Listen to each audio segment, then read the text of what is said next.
ओम शांति। 19 नवंबर 2023 अव्यक्त बाप दादा की महावाक्य। ओरिजिनल डेट 3 अप्रैल 1996। मुरली का टॉपिक सेवाओं के साथ साथ बेहद की वैराग्य वृत्ति द्वारा पुरानी व व्यर्थ संस्कारों से मुक्त बनो। आज बेहद का बाप अपने बेहद के सदा सहयोगी साथियों को देख रहे हैं। चारों ओर के सदा सहयोगी बच्चे सदा बाप के दिल पर दिल तख्त नशीन निराकार बाप को अपना अकाल तख्त भी नहीं है, लेकिन तुम बच्चों को कितने तख्त हैं। तो बाप दादा तख्त नशीन बच्चों को देख सदा हर्षित रहते हैं। वहाँ मेरे तख्त नशीन बच्चे बाप को देख खुश होते हैं। आप सभी बाप दादा को देख खुश होते हो, लेकिन बाप दादा कितने बच्चों को देख खुश होते हैं? क्योंकि हर एक बच्चा विशेष आत्मा है, चाहे लास्ट नंबर भी है, लेकिन फिर भी लास्ट होते भी विशेष कोटों में कोई में कोई की लिस्ट में है। इसलिए एक एक बच्चे को देख बाप को ज़्यादा खुशी है व आपको है। दोनों को। बाप को कितने बच्चे हैं? जितने बच्चे उतनी खुशी, और आपको सिर्फ डबल खुशी है। बस आपको परिवार की भी खुशी है, लेकिन बाप की खुशी सदा काल की है, और आपकी खुशी सदा काल है या कभी नीचे ऊपर होती है। बाप दादा समझते हैं कि ब्राह्मण जीवन का श्वास खुशी है। खुशी नहीं तो ब्राह्मण जीवन नहीं, और अविनाशी खुशी कभी कभी वाली नहीं, परसेंटेज वाली नहीं। खुशी तो खुशी है। आज 50% खुशी है, कल 100% है। तो जीवन का श्वास नीचे ऊपर है ना। बाप दादा ने पहले भी कहा है कि शरीर चला जाए लेकिन खुशी नहीं जाए। तो यह पाठ सदा पक्का है या थोड़ा थोड़ा कच्चा है? सदा अंडरलाइन है? कभी कभी वाले क्या होंगे? सदा खुशी में रहने वाले पास विद ऑनर, और कभी कभी खुशी में रहने वालों को धर्मराजपुरी पास करनी पड़ेगी। पास विद ऑनर वाले 1 सेकंड में बाप के साथ जाएंगे, रुकेंगे नहीं। तो आप सब कौन हो? साथ चलने वाले या रुकने वाले? साथ चलने वाले। ऐसा चार्ट है, क्योंकि विशेष डायमंड जुबली के वर्ष में बाप दादा की हर एक बच्चे के प्रति क्या शुभ आशा है, वह तो जानते हो ना। बाप दादा ने सभी बच्चों का चार्ट देखा। उसमें क्या देखा कि वर्तमान समय के प्रमाण एक बात का विशेष और अटेंशन चाहिए। जैसे सेवा में बहुत उमंग उत्साह से आगे बढ़ रहे हो, और डायमंड जुबली में विशेष सेवा का उमंग उत्साह है, इसमें पास हो। हर एक यथाशक्ति सेवा कर रहे हैं और करते रहेंगे, लेकिन अब विशेष क्या चाहिए? समय समीप है, तो समय की समीपता के अनुसार अब कौन सी लहर होनी चाहिए? वैराग्य की। कौन सा वैराग्य? हद का या बेहद का? जितना सेवा का उमंग उत्साह है, उतना समय की आवश्यकता प्रमाण स्वस्थिति में बेहद का वैराग्य कहाँ तक है? क्योंकि आपकी सेवा की सफलता है जल्दी से जल्दी प्रजा तैयार हो जाए। इसलिए सेवा करते हो ना, तो जब तक आप निमित्त आत्माओं में बेहद की वैराग्य वृत्ति नहीं है तो अन्य आत्माओं में भी वैराग्य वृत्ति नहीं आ सकती। और जब तक वैराग्य वृत्ति नहीं होगी तो जो चाहते हो कि बाप का परिचय सबको मिले वह नहीं मिल सकता। बेहद का वैराग्य सदा काल का वैराग्य है। अगर समय प्रमाण व सर्कमस्टेंस प्रमाण वैराग्य आता है तो समय नंबर 1 हो गया और आप नंबर 2 हो गए। परिस्थिति या समय ने वैराग्य दिलाया, परिस्थिति खत्म, समय पास हो गया तो वैराग्य पास हो गया। तो उसको क्या कहेंगे, बेहद का वैराग्य या हद का? तो अभी बेहद का वैराग्य चाहिए। अगर वैराग्य खंडित हो जाता है तो उसका मुख्य कारण है देह भान। जब तक देह भान का वैराग्य नहीं है तब तक कोई भी बात का वैराग्य सदा काल नहीं होता है, अल्पकाल का होता है। संबंध से वैराग्य यह बड़ी बात नहीं है। वह तो दुनिया में भी कईयों को दिल से वैराग्य आ जाता है, लेकिन यहाँ देह भान के जो भिन्न भिन्न रूप हैं उन भिन्न भिन्न रूपों को तो जानते हो ना। कितने देह भान के रूप हैं उसका विस्तार तो जानते हो, लेकिन इस अनेक देह भान के रूपों को जानकर बेहद के वैराग्य में रहना। देह भान देही अभिमान में बदल जाए। जैसे देह भान एक नेचुरल हो गया, ऐसे देही अभिमान नेचुरल हो जाए, क्योंकि हर बात में पहला शब्द देह ही आता है। चाहे संबंध में है तो भी देह का ही संबंध है, पदार्थ है तो देह के पदार्थ हैं, तो मूल आधार देह भान है। जब तक किसी भी रूप में देह भान है तो वैराग्य वृत्ति नहीं हो सकती। और बाप दादा ने देखा कि वर्तमान समय जो देह भान का विघ्न है उसका कारण है कि देह के जो पुराने संस्कार हैं उससे वैराग्य नहीं है। पहले देह के पुराने संस्कारों से वैराग्य चाहिए। संस्कार स्थिति से नीचे ले आते हैं।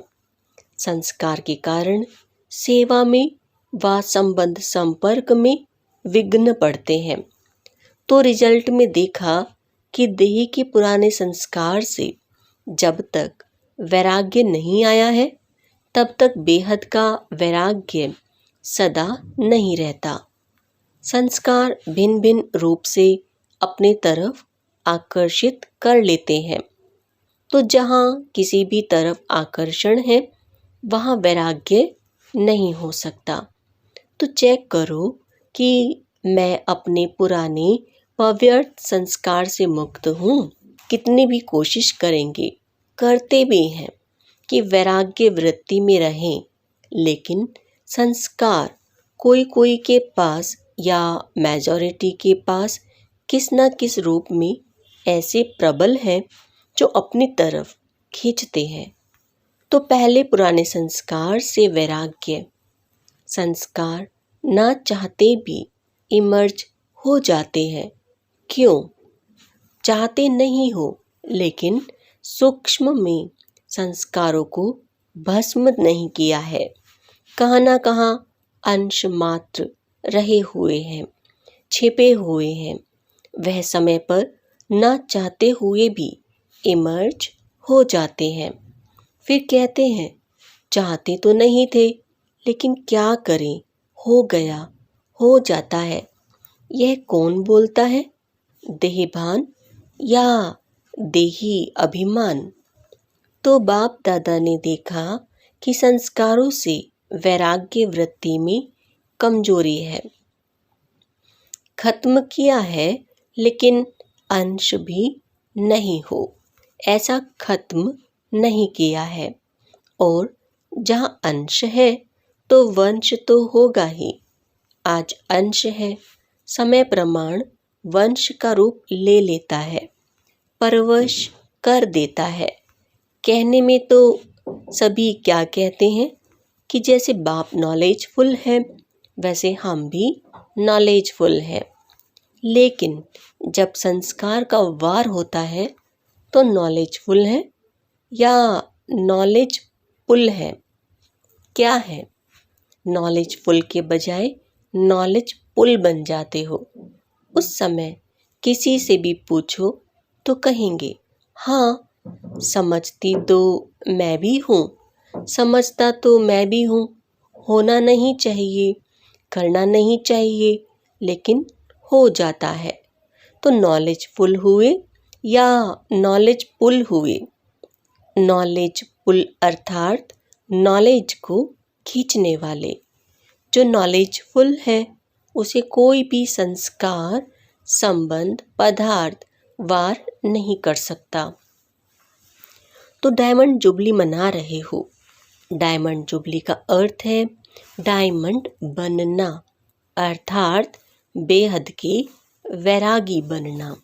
जितना सेवा का उमंग है उतना वैराग्य वृत्ति का अटेंशन नहीं है। इसमें अलबेलापन है, चलता है, होता है, हो जाएगा, समय आएगा तो ठीक हो जाएगा। तो समय आपका शिक्षक है या बाबा शिक्षक है? कौन है? अगर समय पर परिवर्तन करेंगे तो आपका शिक्षक तो समय हो गया। आपकी रचना आपका शिक्षक हो, ये ठीक है? तो जब ऐसी परिस्थिति आती है तो क्या कहते हो? समय पर ठीक कर लूँगी, हो जाएगा। बाप को भी दिलासा देते हैं, फिक्र नहीं करो, हो जाएगा, समय पर बिल्कुल आगे बढ़ जाएंगे।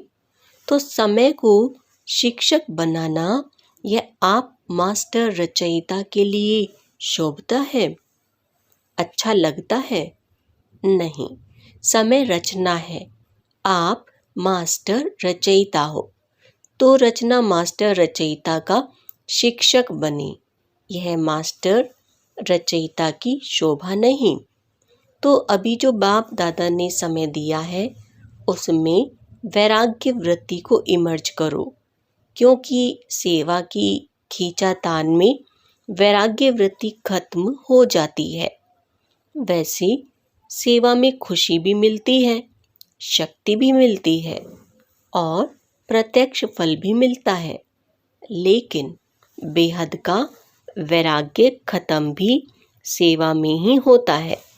इसलिए अब अपने अंदर इस वैराग्य वृत्ति को जगाओ।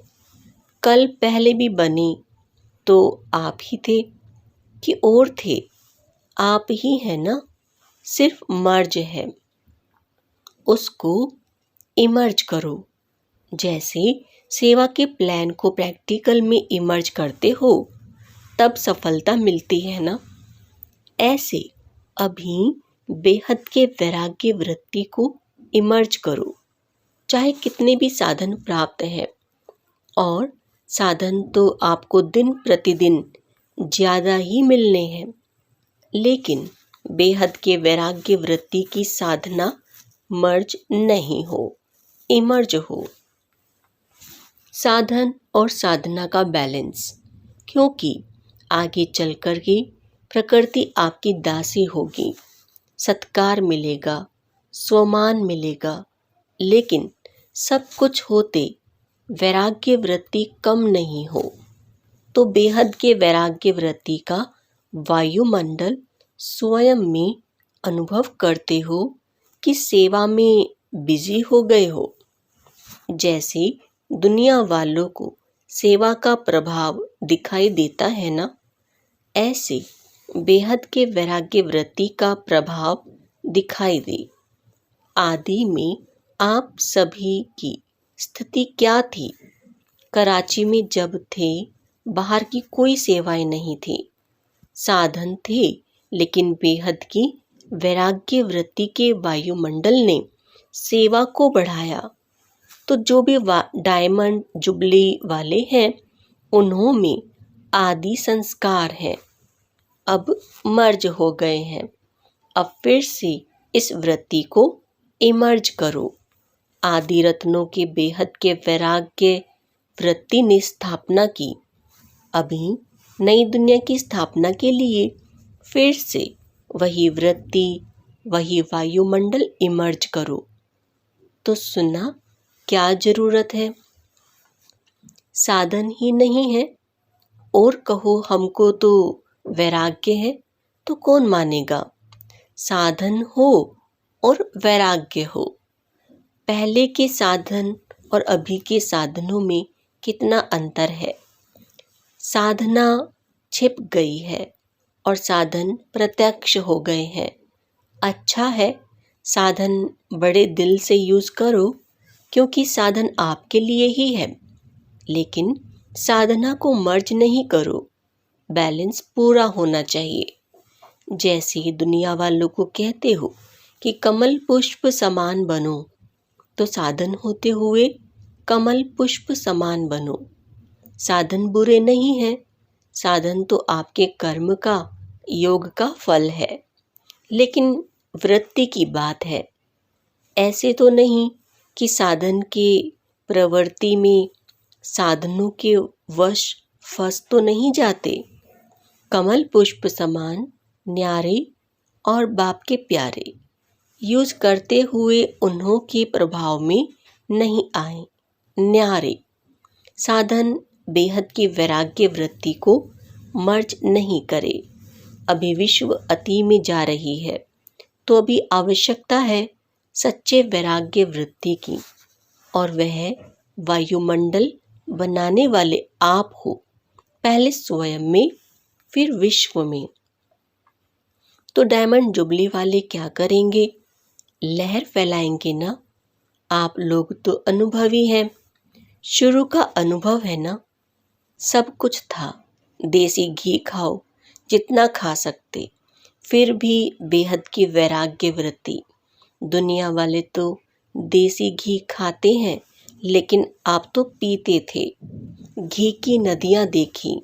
तो डायमंड जुबली वालों को विशेष काम करना है। आपस में इकट्ठे हुए हो तो रूह रिहान करना। जैसे सेवा की मीटिंग करते हो, वैसे इसकी मीटिंग करो। जो बाप दादा कहते हैं, चाहते हैं सेकंड में अशरीरी हो जाए, उसका फाउंडेशन यह बेहद की वैराग्य वृत्ति है। नहीं तो कितनी भी कोशिश करेंगे, लेकिन सेकंड में नहीं हो सकेंगे, युद्ध में ही चले जाएंगे। और जहाँ वैराग्य है, तो ये वैराग्य है योग्य धरनी। उसमें जो भी डालो उसका फल फौरन निकलता। तो क्या करना है? सभी को फील हो कि बस हमको भी अभी वैराग्य वृत्ति में जाना है। अच्छा, समझा क्या करना है? सहज है या मुश्किल है? थोड़ा थोड़ा आकर्षण तो होगी या नहीं? साधन अपनी तरफ नहीं खींचेंगे। अभी अभ्यास चाहिए। जब चाहे, जहाँ चाहे, जैसा चाहिए वहाँ स्थिति को सेकंड में सेट कर सकें। सेवा में आना है तो सेवा में आए। सेवा से न्यारे हो जाना है तो न्यारे हो जाएं। ऐसे नहीं सेवा हमको खींचे, सेवा के बिना रह नहीं सके। जब चाहे, जैसे चाहे, विल पावर चाहिए। विल पावर है स्टॉप तो स्टॉप हो जाए। ऐसे नहीं लगाओ स्टॉप और हो जाए question mark. Full stop, stop भी नहीं, फुल स्टॉप। जो चाहे वह प्रैक्टिकल में कर सके। चाहते हैं लेकिन होना मुश्किल है, तो इसको क्या कहेंगे? विल पावर है कि पावर है? संकल्प किया, व्यर्थ समाप्त, तो सेकंड में समाप्त हो जाए। बाप दादा ने सुनाया ना कि कई बच्चे कहते हैं हम योग में बैठते हैं, लेकिन योग के बजाय युद्ध में होते हैं। योगी नहीं होते, योद्धे होते हैं। और युद्ध करने के अगर संस्कार बहुत काल रहे तो क्या बनेंगे? सूर्यवंशी, या चंद्रवंशी। सोचा और हुआ। सोचना और होना सेकंड का काम है। इसको कहते हैं विल पावर। विल पावर है कि प्लान बहुत अच्छे बनाते हैं, लेकिन प्लान बनते हैं 10 और प्रैक्टिकल में होते हैं 5। ऐसे तो नहीं होता। सोचते बहुत अच्छा है, यह करेंगे, यह होगा, लेकिन प्रैक्टिकल में अंतर पड़ जाता है। तो अभी ऐसी विल पावर हो, संकल्प किया और कर्म में प्रैक्टिकल में हुआ पड़ा है, ऐसे अनुभव हो। नहीं तो देखा जाता है अमृत वेले जब बाप से रूह रिहान करते बहुत अच्छी अच्छी बातें बोलते हैं, यह करेंगे, और जब रात होती तो क्या रिजल्ट होती? बाप को खुश बहुत करते हैं, बातें इतनी मीठी मीठी करते हैं, इतनी अच्छी अच्छी करते हैं, बाप भी खुश हो जाता। वहाँ मेरे बच्चे कहते हैं, बाबा बस आपने जो कहा ना, होना ही है, हुआ पड़ा है। बहुत अच्छी अच्छी बातें करते हैं। कई तो बाप को इतना दिलासा दिलाते हैं कि बाबा हम नहीं होंगे तो कौन होगा? बाबा कल्प कल्प हम ही तो थे। खुश हो जाते। हॉल में पीछे बैठने वाले अच्छी तरह से सुन रहे हो ना? आगे वालों से पहले पीछे वाले करेंगे। बैठे पीछे हो, लेकिन सबसे समीप दिल पर हो। क्यों? दूसरे को चांस देना, यह सेवा की ना। तो सेवाधारी सदा बाप के दिल पर है। कभी भी ऐसे नहीं सोचना कि हम भी अगर दादियाँ होती ना तो जरा सा, लेकिन सामने तो क्या दिल पर हो। और दिल भी साधारण दिल नहीं, तख्त है। तो दिल तख्त नशीन है ना। कहाँ भी बैठे हो, चाहे इस कोने में बैठे हो, चाहे नीचे बैठे हो, चाहे कैबिन में बैठे हो, लेकिन बाप के दिल पर हो।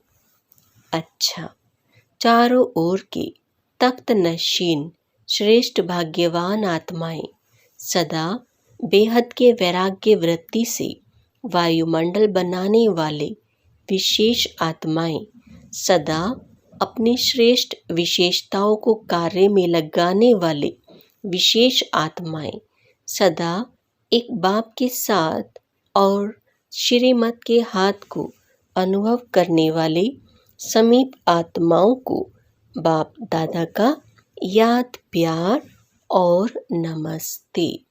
हम रूहानी बच्चों की रूहानी बाप दादा को नमस्ते।